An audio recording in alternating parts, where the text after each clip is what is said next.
आज के इस वीडियो में फ्रेंड्स आप लोगों के साथ बात करने वाली हूँ मोगरा प्लांट के बारे में। अक्सर लोगों का मोगरा विंटर्स में जो इनका डोरमेंसी पीरियड होता है, ऐसी कौन सी गलती है जो हम करते हैं जिससे सर्दियों में हमारा मोगरा ख़राब हो जाता है।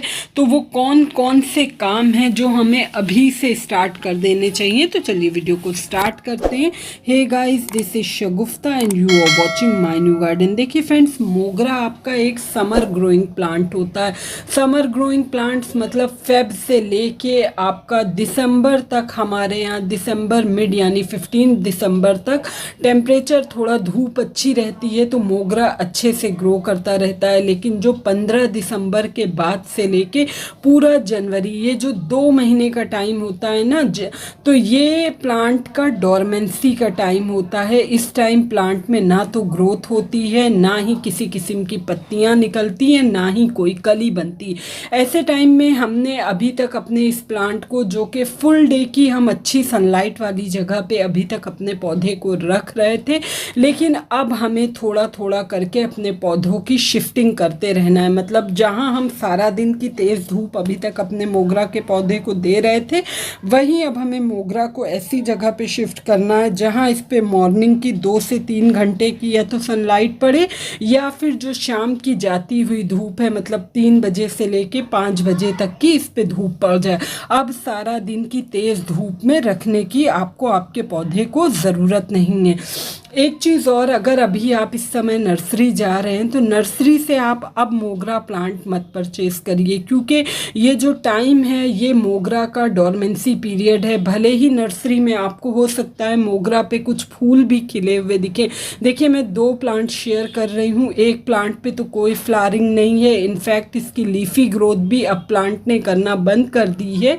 यहाँ पे देखिए, मैं आपको एक स्पाइडर माइट्स, ये देख रहे हैं आप, स्पाइडर ये दिखा रही हूँ। ये सब क्या करती हैं कि पौधे में जाला बनाने लगती हैं, जिससे प्लांट का जो फोटोसिंथेसिस का प्रोसेस होता है वो स्लो हो जाता है। मैं बात कर रही थी कि हो सकता है इस टाइम में आपको नर्सरी में फूल खिला हुआ भी दिखाई दे, तब भी आपको मोगरा नहीं खरीदना है, क्योंकि अब इनका डोरमेंसी पीरियड स्टार्ट हो रहा है।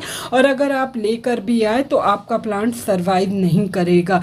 अगर आपके पास मोगरा छोटे गमलों में लगा हुआ है तो आप अब इस टाइम किसी भी तरह के प्लांट की कोई रीपॉटिंग मत करिए। ना तो रीपॉटिंग करिए, ना उनकी रूट्स वगैरह ट्रिम करिए। जैसे जिस भी गमले में आपका पौधा लगा है, बस आप उसको सिंपली वैसे ही लगा रहने दें। मोगरा का पौधा अगर आप ख़रीदना चाहते हैं तो फरवरी मार्च इनका बेस्ट टाइम होता है। फेब से लेके आप अक्टूबर तक कभी भी खरीद सकते हैं, कोई प्रॉब्लम नहीं है।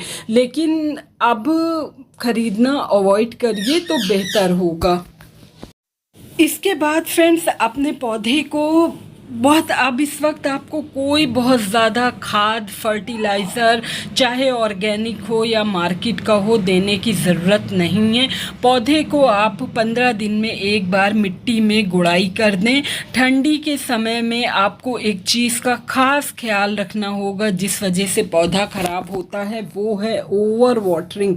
पौधे में किसी भी समय आपको ओवर वाटरिंग नहीं करना है। होता क्या है, हद से ज़्यादा मिट्टी में जब मॉइस्चर बना रहता है हर वक्त, तो फिर पौधों में फंगस लगना स्टार्ट हो जाता है। समटाइम्स पौधे की लीव्स इस तरह से, जैसे मैं आपको दिखा रही हूँ, मेरे प्लांट की कुछ लीव्स इन्फेक्टेड हैं।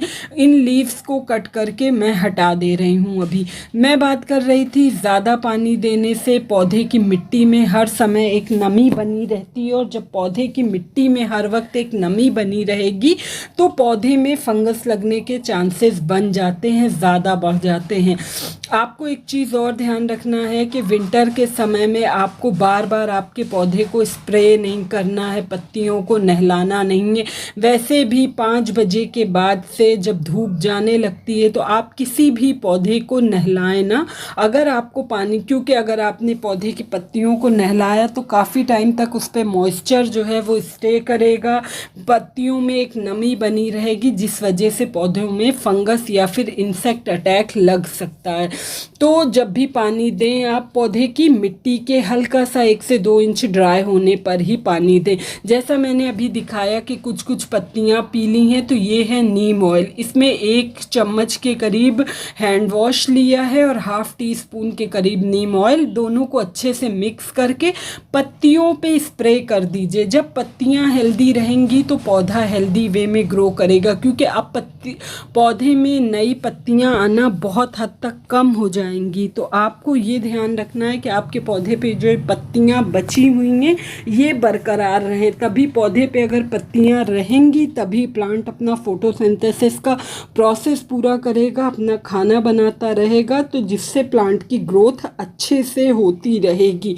तो ये इसके लिए आप हर 15 दिन में एक बार पौधे की पत्तियों पे नीम ऑयल स्प्रे कर दें।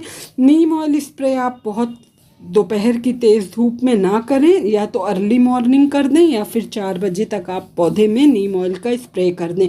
पत्तियों को अलट पलट के, क्योंकि जैसा अभी आपको दिखाया था स्पाइडर माइट्स लगती हैं, वो पूरी पत्तियों को ख़राब कर देती हैं। पूरी पत्तियां वाइट वाइट सा एक होने लगता है, इनकी ब्रांचेज में एक प्रकार का फंगस होता है जो कि पूरे पौधे में फैल जाता है। मिट्टी देखिए आपकी भुरभुरी होनी चाहिए। मिट्टी किसी भी वक्त एकदम सौगी चिपचिपी मिट्टी दलदली सी नहीं होना चाहिए। ऐसी मिट्टी होगी तो आपके पौधे की ग्रोथ अच्छे से होती रहेगी, और अगर बहुत सौगी सी मिट्टी आपकी है तो फिर प्लांट की ग्रोथ अच्छे से नहीं होगी। अब बात करती हूँ फ्रेंड्स के पौधे में क्या खाद दें। विंटर में जब इनका डोरमेंसी पीरियड होता है तो हमें किसी किस्म का कोई नाइट्रोजन युक्त खाद नहीं देनी होती है। पौधे को एकदम अच्छे से रेस्ट करने देना होता है। लेकिन पौधा हमारा हरा भरा बना रहे, पौधे की पत्तियां या ब्रांचेज ना सूखने पाए, उसके लिए फ्रेंड्स एक ऑर्गेनिक फर्टिलाइज़र बता रही हूँ, फ्री ऑफ कॉस्ट है। इनको पोटेशियम युक्त खाद देने की बहुत ज़्यादा ज़रूरत होती है। आप सर्दियों में आप दिसंबर जनवरी में भी महीने में एक बार 1 चम्मच के करीब ये जो खाद दिखा रही हूँ, देखिए केले के छिलकों में भी पोटेशियम होता है, और आपके पोटैटो पील्स यानी आलू के छिलकों में भी बहुत हैवी क्वांटिटी में पोटेशियम पाया जाता है। आपको बाज़ार का किसी भी किस्म का कोई पोटैश देने की ज़रूरत नहीं है, ना ही ऑर्गेनिक में कुछ ज़्यादा। चाहे आप केले के छिलके का पाउडर 1 चम्मच एक गमले में महीने में एक बार डाल दीजिए, या फिर आलू के छिलके का डाल दीजिए। आप चाहें तो इन दोनों को मिला के इनका एक लिक्विड बना के भी आप पौधे में डाल सकते हैं। उससे भी आपके प्लांट की ग्रोथ फास्ट वे में होती रहेगी। पौधे में किसी किस्म का कोई पोटेशियम की कमी से भी समटाइम्स पौधे की पत्तियां ब्राउन होने लगती। जब प्लांट अपना खाना नहीं बनाता है तो ये प्रॉब्लम पौधे में आना स्टार्ट हो जाती हैं। तो जब अगर आप 1 चम्मच के करीब 1 मंथ पोटैश फीड कर देंगे तो पौधे का फोटोसिंथेसिस का जो प्रोसेस है प्लांट उसको बहुत अच्छे से करता रहेगा। चाहे आप ये लिक्विड में बना के डाल दें या फिर आप इस तरह से पाउडर फॉर्म, दोनों ही तरह में दे सकते हैं। अगर आप लिक्विड में बना के दे रहे हैं तो 15 दिन में एक बार आपको देना है, क्योंकि लिक्विड वाला अक्सर हम जब बराबर से वाटरिंग वगैरह करते रहते हैं तो वो ड्रेनेज होल से समटाइम्स निकल जाती है लिक्विड खाद। लेकिन जो ये पाउडर फॉर्म होता है ये काफ़ी लंबे टाइम तक स्टे करता है, पौधे की मिट्टी में बना रहता है। या फिर आप इस तरह से एक आध केले के छिलके को लेके मिट्टी में आप दबा दीजिए, इस तरह से सुखा के उसको मिट्टी में दबा दीजिए, तो उससे भी पौधे का ये जो पोटेशियम की कमी है ये अच्छे से पूरी होती रहेगी।